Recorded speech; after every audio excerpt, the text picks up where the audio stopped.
दोस्तों सुबह ट्रेन से उतरते ही लगा कि अब आराम मिलेगा, लेकिन बच्चों को देखकर लग रहा था कि भाई इनके लिए तो असली एनर्जी अभी बाकी है। आज हम पहुंचने वाले थे एक बेहद खूबसूरत कैंपस Say में, hi. देखने वाले थे कोणार्क टेम्पल का ऐतिहासिक सन टेम्पल। समुद्र की लहरों से दोस्ती करने वाले थे दोस्तों, और दिन का अंत होने वाला था एक खास लर्निंग सेशन के साथ। तो चलिए शुरू करते हैं दोस्तों आज के एजुकेशनल टूर का डे 2 के साथ। फ्रेंड्स, हमारी ट्रेन 3 घंटे डिले से खुदा स्टेशन पहुंची। जैसे ही दरवाजे खुले एक एक मेढक करके जैसा सारे उछल बच्चे रही है। बाहर निकलने लगे। चेहरे पर नींद भी थी, लेकिन एक्साइटमेंट उससे ज़्यादा थी बच्चों में।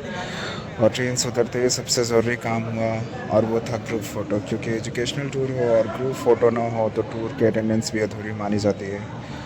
फ़ोटो सेशन के बाद सबको जल्दी जल्दी बस की तरफ जाना था। बच्चों की चाल देखकर लग रहा था कि कोई स्कूल ट्रिप नहीं, एयरपोर्ट से फ़्लाइट पकड़ने जा रहे हैं। हमारा अगला पड़ाव अभी थोड़ा दूर था दोस्तों, लेकिन रास्ते में कोऑर्डिनेटर सर ने हमें Indian institute of technology Khurda Orissa दिखाई। क्योंकि हमें सिर्फ डेस्टिनेशन तक नहीं पहुंचना था, रास्ते में भी कुछ नई चीज़ें जाननी थी। और फिर आया आज का पहला बड़ा सरप्राइज़ दोस्तों। हम पहुंचे कोहिन इंटरनेशनल स्कूल, जहां अगले 3 दिनों के लिए यही कैंपस हमारा टेम्प्रेरी होम बनने वाला था। कैंपस की पहली झलक इतनी शानदार थी कि बच्चों से ज़्यादा तो टीचर्स इम्प्रेस्ड हो गए। चारों तरफ ग्रीनरी, सामने इतना ब्यूटीफुल कैंपस और पीछे पहाड़। सच कहूँ तो एकोमोडेशन कम और किसी हिल स्टेशन का रिसोर्ट ज़्यादा लग रहा था ये। लेकिन ब्यूटीफुल कैंपस देखने के बाद सबसे बड़ा सवाल था दोस्तों कि ब्रेकफास्ट में क्या मिलेगा। और जवाब मिला इडली और छोले।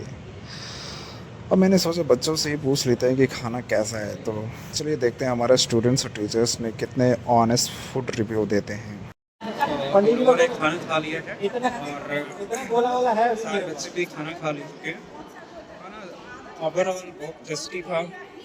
इडली के साथ में छोले थे, भटूरे नहीं छोले थे। मैम फीडबैक देंगे कैसा लगा, आप बताइए खाना कैसा लगा। खाना ठीक, खाना अच्छा है। मैम का भी फीडबैक आप लोग बताइए खाना कैसा लगा आपको। Recommendation कैसा है? सब बढ़िया साफ सुथरा है। तो हमारे साथ दूसरे पीएमसी अपडेटेड हाई स्कूल के मैम लोग भी हैं, तो उन लोगों को भी खाना अच्छा ही लगा। ब्रेकफास्ट के बाद दोस्तों अब हम निकल पड़े अपने अगले डेस्टिनेशन की तरफ, और वो था कोणार्क टेम्पल। और जैसे ही स्टूडेंट्स ने टेम्पल को देखा, एक्साइटमेंट का लेवल उनमें अचानक से बढ़ गया। लेकिन यहाँ सिर्फ घूमना नहीं था दोस्तों, हमारे गाइड ने हमें इस ऐतिहासिक मंदिर की कई कहानियाँ, इसके इतिहास और इससे जुड़े आर्किटेक्चर के बारे में इंटरेस्टिंग चीज़ें बताई। किताबों में हिस्ट्री पढ़ना एक आम बात होता है, लेकिन उसी हिस्ट्री को अपनी आंखों के सामने देखना बिल्कुल अलग एक्सपीरियंस होता है। देखिए हमारे गाइड ने क्या क्या चीज़ें बताई। ठीक है। 12 शताब्दी में बना था, 1200 शताब्दी में बना था, 1200 कारीगर लगे थे। इस मंदिर का चारों ओर 12 चक्का है। सन टेम्पल इसलिए बोला जाता है, 12 चारों ओर 12 चक्का है।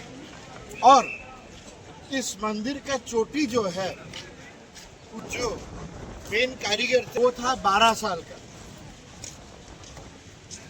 ठीक है।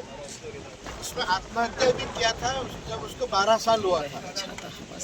वो कूद गया था, ऊपर से पानी से कूद गया था। 10 रुपए के नोट में तुम लोगों टेम्पल की हिस्ट्री समझने के बाद शुरू हुआ एक और ज़रूरी एजुकेशनल एक्टिविटी, और वो था फ़ोटोशूट।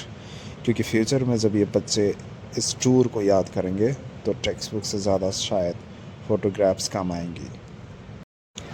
इस फ़ोटोशूट के साथ हमारा दिन ख़त्म नहीं हुआ था दोस्तों। अब हमारी आखिरी मंजिल थी सी बीच। और जैसे ही बच्चों ने समुद्र देखा, बस फिर क्या था, कुछ बच्चे पानी से खेलने लगे, कुछ ने फ़ोटोशूट करा दिया, और कुछ ऐसे बिहेव कर रहे थे मानो जैसे समुद्र पहली बार इंसान ने डिस्कवर किया हो। लेकिन यही तो एजुकेशनल टूर की खूबसूरती है दोस्तों।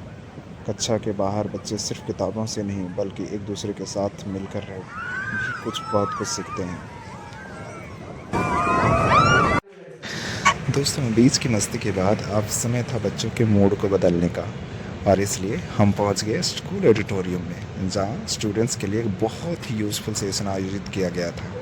यहाँ स्टूडेंट्स को सिखाया गया कि सोशल मीडिया के सही इस्तेमाल क्या होते हैं, शॉर्ट्स वीडियोस देखने की आदत को कंट्रोल कैसे करना चाहिए और मेमोरी पावर को बेहतर बनाने जैसी कई महत्वपूर्ण बातें बताई गई। यानी कि आज का टूर सिर्फ घूमना फिरना ही नहीं था, बल्कि आज बच्चों ने एंटरटेनमेंट के साथ एजुकेशन भी प्राप्त किया। इतनी सारी एक्टिविटी करने के बाद अब नेचुरली एक ही चीज़ याद आ रही थी और वो था डिनर। बच्चे खुद प्लेट उठाकर लाइन में लग रहे थे, फिर चपाती, फिर वेजिटेबल और आखिरी में सब अपनी टेबल पर बैठ कर डिनर एंजॉय करने लगे। पूरे दिन की थकान अब चेहरे पर साफ दिखाई दे रही थी, लेकिन देखते ही एनर्जी थोड़ी वापस आती हुई नज़र आई। दोस्तों, अब दिन की आखिरी काम बाकी था, वो था रजिस्ट्रेशन। हर स्टूडेंट्स की एंट्री दर्ज की जा रही थी ताकि क्लियरली रिकॉर्ड रहे कि कौन वापस कैंपस में आ चुका है। और रजिस्ट्रेशन कंप्लीट होते ही लगभग सभी बच्चे की बैटरी लो हो चुकी थी। बस एक ही सवाल था, कल इतना सुबह जल्दी कौन उठेगा। लेकिन दोस्तों, ये तो सिर्फ डे 2 था। अभी इस एजुकेशनल टूर के अगले दिन में और भी बहुत कुछ देखने को मिलने वाला है, तो जुड़े रहिए हमारे साथ क्योंकि एडवेंचर अभी बाकी है मेरे दोस्त।